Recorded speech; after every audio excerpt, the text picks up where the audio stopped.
I'm Harriet Hageman, and I am the chairman of the Subcommittee on Indian and Insular Affairs.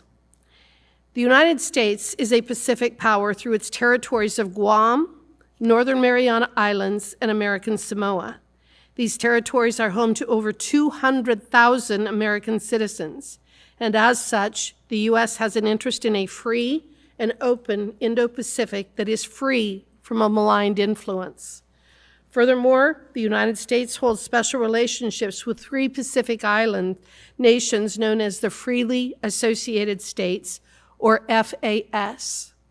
These 3 countries are the Republic of Palau, the Republic of the Marshall Islands, and the Federated States of Micronesia. Through compact agreements with these countries, the U.S. gains extraordinary security rights in return for U.S. economic assistance. The U.S. Department of Interior, through the Office of Insular Affairs, manages federal relations with the U.S. territories and FAS under the Compacts of Free Association, including administration and monitoring of grants, economic assistance, and federal programs as prescribed by federal statutes, and applicable agreements enacted into law. These interests and relationships are why we are here today. The People's Republic of China, or the PRC, is actively seeking to increase its influence in the region and undermine U.S. interests. The PRC has adopted a strategy of disruption and destabilization aimed at what I am told by one of our witnesses has described as political and social entropy in small, vulnerable nations. I hope we can hear more about this today and shine a light on what China is doing within the Indo-Pacific region. Whatever the answer to the question about what China's intentions may be, what the world now knows is that Beijing is taking actions to assert or seize effective political control throughout the Indo-Pacific region. It also has escaped no one's attention that the PRC seemingly has adopted a century-old game plan to dominate the Pacific Islands and use them as a platform to expand the Chinese Communist Party's maligned influence. In furtherance of that strategy, China is aggressively threatening political stability in the Pacific Island nations through political warfare and economic coercion. These actions serve to challenge U.S. influence, interests, and values in the region. America has not forgotten the lessons of World War II and the Cold War.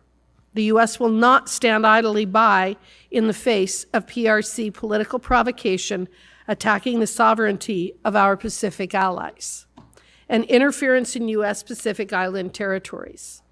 America is renewed in our determination to restore a stable international order in the region that respects the integrity of democratic self-government for all island peoples. To that end, we will appreciate any insights on how U.S. engagement will contribute to stability in the region and counter China's maligned influence on our friends and our allies. I want to thank the witnesses that are here, and I look forward to their testimony. Mr. Derek Grossman, I'm going to direct my first questions to you. In your statement, your first recommendation for Congress and the U.S. government is to ensure funding for the renewed Compacts of Free Association. The compacts are unique in the U.S. and provides the FAS with substantial economic assistance and access to federal programs and services. Do you think China is prepared to make the same or a comparable level of long-term economic commitments to the FAS in order to replace the U.S. as a partner of choice, or do you believe the PRC intends to achieve its goals solely through less costly, short-term, opportunistic engagement that includes tactics of disruption and political warfare? Thank you for that question. So, of course, it's difficult to know how China would react to having a geostrategic void, so to speak, if we could not come to a COFA renewal agreement. But what we have seen in the past is that Chinese officials have consistently tried to offer better deals to countries that feel caught up in intensifying U.S.-China competition. And this can take the form of improved trading opportunities, as well as through Belt and Road Initiative that I mentioned in my opening remarks. But at the same time, we shouldn't think that if we were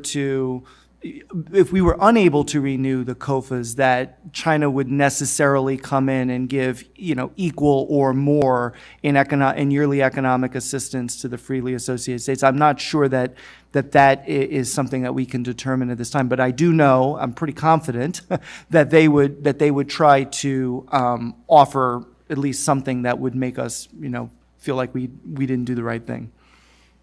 In your testimony about China's strategy towards the Pacific Islands, you mentioned that one of China's top 3 priorities for the region is breaking through U.S. military domination of the second island chain. Can you explain the territories and FAS's strategic location within this island chain and what capabilities or opportunities this location provides the U.S.? Yeah, so I think when China looks out at the region, they see concentric circles hemming them in. First island chain, second island chain. Some say the third island chain is, Hawaii and the Aleutian Islands of Alaska, right? And but when we look at it, we say this is great because we have points of power projection so we can project military power from these regions into the theater, into the Indo-Pacific to deal with Taiwan Strait, South China Sea, East China Sea, or even a Korea scenario. And so China is trying its best to try to loosen the screws on U.S. alliances and partnerships throughout the entire region, but also to include in the second island chain. And the reason why the geography is so important is because, my RAND colleagues and I said this back in the 2019 report that I referenced to Congress, is it essentially provides having uninhibited access to a region that's the size of CONUS, literally from Palau to Marshall Islands is the size of CONUS. To have that is like a power projection superhighway from Hawaii into the Pacific, right? So China wants to complicate our ability to flow forces into the region for future contingency. Thank you. Mr. Gray, you were the first director for Oceania and Indo-Pacific Security at the NSC.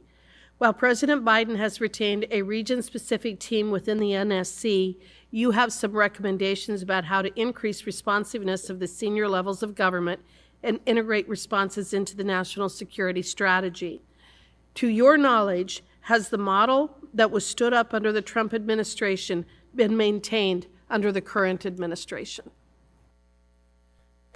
Well, thank you for the question, Chair. So my understanding is that the position that I occupied at the NSC is no longer entirely devoted to the Pacific Islands, that it has reverted to covering Southeast Asia as well as the Pacific Islands. Now, that is to say, I do think that there's been some excellent focus on the Pacific by this current NSC staff, but I do think there is value in having a director who is entirely focused on the Pacific Islands. And as I said in my written testimony, I think there should be a director who's also entirely focused on our territories and possessions.